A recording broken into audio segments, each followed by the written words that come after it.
So, Shashin, welcome. Welcome, yes, thank you. Well, thank you. Thanks for volunteering to come and share. So, tell us a little about yourself, Shashin. Where are you from? What have you done prior to property? Okay, just gone through the typical background of going through university, getting a job, working for a corporate financial services organizations. Yeah. Did the next best thing, as per the Rich Man, Poor Man book that was mentioned earlier. Went, as a self-employed, freelance consultant, still in the financial sector. Moved on to working for many interesting organizations, burning out, traveling the world, got fed up with it all. Family complaining, I'm never there, not getting support. They also had a rat life as well, rat race life. Yes. 9 to like whatever. 7 or 8 or Yeah, exactly. Yeah. Gradually I said, this is not good for me, but it's not good for the family either. I got to do something significant and radical to change our lives. Yeah.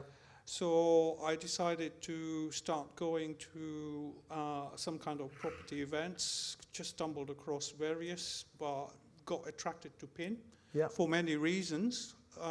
Had a lot more interesting and powerful speakers, but also people were more friendly and helpful, willing to share information, help and support. Yeah. Found that kind of encouraging and different than other property network events. Yeah. So went on a course which was Mastermind Accelerator. Yeah, I didn't do the quick start. 3-day Mastermind, so straight to Mastermind Accelerator. Yeah. Okay. Exactly. And that's very different from this event, isn't it? Yeah, and it was a bit of a kind of a stingy approach because I thought that's cheaper than doing the mastermind, and I'll probably be able to do what I want to without going on the mastermind. So I have to be honest about that. You're trying to save money. Exactly. That's okay, Basically. that's fine, But we get a lot of people who just do the 3-day course. They don't need to do mastermind because we teach all the Yes, and I was one of them, and I was on the edge whether to spend the money to do the mastermind or not. And to be honest with you, I wasn't until you came up with a clever concept, just in time, I have to say, which was the Mastermind Local. Yeah. So what was the, just briefly, what was the benefit for you? Obviously, you knew Mastermind was coming here. What was the benefit for you of Mastermind? It was a slightly lower investment, obviously. But yeah, that was the driver at the time. Right. I'm not saying it was the best choice. Okay. So it's an individual thing. Yeah. But I wasn't willing to risk a lot of money without knowing what would be the outcome. Yes. And I felt Mastermind Local helped me in 2 ways. Yeah. One is I knew I wanted to do things in my local area, which is London. Yeah. And I thought that was a plus point. The second thing was, it was obviously a lot cheaper. Yeah. And that kind of helped me significantly. Help you justify. Yeah, because also whenever someone spends money, you want to make sure you're getting a return. Exactly, yes. Very important. Yes, it is very important, yes. So anyway, moved on from the Mastermind Accelerator to doing the Mastermind Local London 1, which is the first, very, very first one that was run. Had a host and facilitator called Frederick Sandwell. Yeah, who was very inspiring. Very successful masterminder. Exactly, he's done a lot of different and inspiring things. Yeah. And never looked back, actually. By being on it, I have to say, the thing that changed my life was the coach. Right. And I don't mind naming her. So name your coach. Who was the coach? Gilly Barlow. Okay, great. She made a significant difference to me actually getting started. Yeah. Because she asked all the questions. Obviously, she didn't give me the answers, but she asked the right questions. But you wanted the answers, didn't you? I did, but... Just tell me the answer. No. But so if you hadn't had that coaching, would you have not have achieved what you achieved? I wouldn't have just jumped over the line, yes. Right. I wouldn't have gone over the line. What was holding you back? It was just fear of risk, fear of failing. Yeah. You're the only person who's ever had that fear, by the way. Is it? Probably not. Probably not. I'm teasing you, obviously. Okay. So it was like thinking maybe it's too good to be true, and I might not make as much money as some of the case studies and some of the, deal stacks that I've seen and so on and so forth. But then I think through a series of first 3 coaching sessions, I would say, Chile kind of really made me think about my goal, made me accountable, made me actually do something. Doesn't matter how small it is. Yeah. And the confidence started coming, the results started coming, and I said, yes, I can do this. So it was after 3 sessions in month 2 or 3 of my mastermind course, I actually started talking to lots of estate agents. Yeah. So taking massive action. Taking massive action. I didn't actually do landlord letters or anything like that. I went the agent route. Everybody does it differently. Yeah. I'm not saying it doesn't work going direct to landlord, but I spoke to lots and lots of agents, and there was a lot of objections. Yeah. And I made mistakes in saying things, using the script. I refined it. Gradually, I myself understood what I was talking about. Do you think that helps? It helps a lot, yes. Yeah. I think it doesn't cost you anything to practice with a lot of agents. There's tons of agents all around in all the towns. Can you say that again? Because that's such a profound thing. Yes. It's so simple, but so true. Listen very carefully. Listen carefully. Yes. So, I said there's nothing to lose. There's lots of agents, practice makes perfect. And, you don't get it right first time. You make mistakes, you learn from it, you improve. Gradually you get there and you get confidence that you know what you're talking about. But then the agent starts believing in you that you know what you're talking about. And that's when the deals start coming through.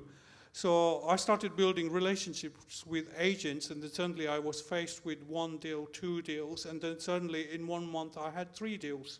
Yeah, they all come like buses, don't they? They came like buses, and I did take the 3 deals in 1 month as well, further down the road. Yeah. In the last 12 months, for instance, I've done 10 rent-to-rent HMOs.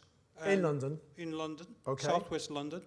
And I've done 3 rent-to-rent service accommodations. Yeah. And that's all kind of resulted as me not working as hard with the agents anymore because they got confidence in me.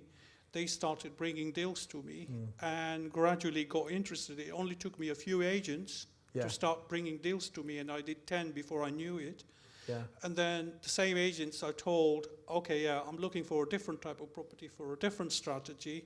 Can you start looking for landlords that will be willing to do that? Yeah. And in just the last 2 and a bit months, I've started getting service accommodation deals. Excellent. So I've set up and run 2 service accommodations, and I'm on the 3rd deal, which is nearly ready to go now. Fantastic. Great. Well, let's look at this case study then. Okay. And we'll talk through the numbers on this one. So what was the situation for this particular owner? Okay, so this was the first one where the landlord was willing to do the deal. Yeah. After speaking to the agent, the landlord asked quite a number of questions, which I kind of conveyed through the agents. They wouldn't let me meet the landlord, obviously, for landlord to kind of be protected by the agent for their own kind of business. Of course. So I still don't know the landlord by person. Okay. You don't need to. But the agent did the negotiations. They wanted slightly higher rent than the market, according to my research. I didn't really care much about that because I was keen to get started. And this is my very first one. That's why I'm doing this one. Yeah. To show that. And it's a great case because first time. Yeah. It's easy to show your best and last deal, isn't it? But I think it's more valuable to see the first one. Yeah. So the landlord did want a little bit higher rent than the market rent. I didn't mind paying it because the deal was still stacking for me. Yeah. I didn't go for that approach that you've got to get the discount and you've got to negotiate that you won't pay the security deposit and all that sort of thing, which some people try to do, which is kind of negative. Yeah, I think if it's not going to work for the landlord, they're not going to agree, are they? You've got to meet them where they are. Exactly, yeah. And you've got to work a lot more harder and find less deals if you go that sort of approach, It's all about win-win situation, like you always say. Absolutely. It works for you, works for the landlord, works for the agent, go ahead, and that's what I did. Of course, with the help of my coach, I have to keep mentioning her because he helped me tremendously with the first deal. Great, good. That's what they're there for. Yeah, exactly. So let's look at the actual numbers on this then. So, okay, just look at the screen. So what are you, how many rooms is it? This was 4 rooms. 4 rooms, okay. So it wasn't that many rooms either, but the monthly rent was 2,000. Yeah. They wanted 6 weeks deposit, which is 2,700. Yeah. The bills were approximately 400. Yeah. It's slightly less than that, actually. It's 490 something. I'm sorry, 390 something, which is about 400. Total room rents is 3,100 and it's 775 average. Yeah. But it's not the same rates for each room. I mean, obviously, some bigger rooms I get more. Yeah. And one of them has got a couple, which pays me a lot more rent than the ones with the single occupancy, for instance. So I'm making a monthly profit on my first deal at about £700 a month. Yeah. And our rule of thumb is you should make at least £100 per room. So on a 4-bed, you should make at least 400. So 700 on a 4-bed's pretty good, right? Yes. For a first deal as well. Yeah, it's excellent. Really good. Yeah, excellent. So the break-even point for me to get my money back would have been 6.7 months, which is less than 7 months, not even a year. Yeah. And so my return on investment is over 170%. Yeah. And my return on 3 years is even greater, more than 500%. Yeah. So if I don't get the landlord renewing the deal, still a great money. return, yeah. Yes. So from, if you don't mind sharing, from the 10 HMOs you've got and the 3 service accommodations, the last one's being set up now, what should the profit be after all expenses, but profit before tax be on that portfolio you've generated? So the net profit is something like 11,700 a month. a month. A month, yeah. Yes. Okay. So even if I lose 1 or 2 rent-to-rents, or I have bad periods with people not renting rooms, I wouldn't lose my sleep over it. Yeah. So in other words, the income you're making now, or will make per month, 1 month more than pays for Mastermind Local. Well, yes. So it's ended up that way, Simon. I do look at it that way, yes. and that's kind of course I do, yeah. So was it worth making that leap of faith then? It was purely from the fact that, the mastermind kind of, with the help of the coach and the support and the environment, made me change that mindset, made me step over the line, made me take action, and here I am. And if you hadn't have done that, where would you be? Would you have done what you've done if you didn't have that environment? Would have gone around to a lot of events, networking, gathering knowledge, not really doing much. Taking action. No. Okay, great. Thank you for your honesty and congratulations, and thanks for putting your faith in us as well. Thank you. Thank you so much. Thank you very much. Hey, it's Simon here. I just want to thank you for taking the time to watch this inspirational case study. I'm sure you got a huge amount out of it. And if you want to learn more about how you can use this incredible strategy, I've prepared 2-hour on-demand online training for you completely free of charge, teach you what you need to know to be a successful HMO investor and landlord. All you have to do is look in the description below this video, click on the link and register to get access to that free training. I suggest you do it right now.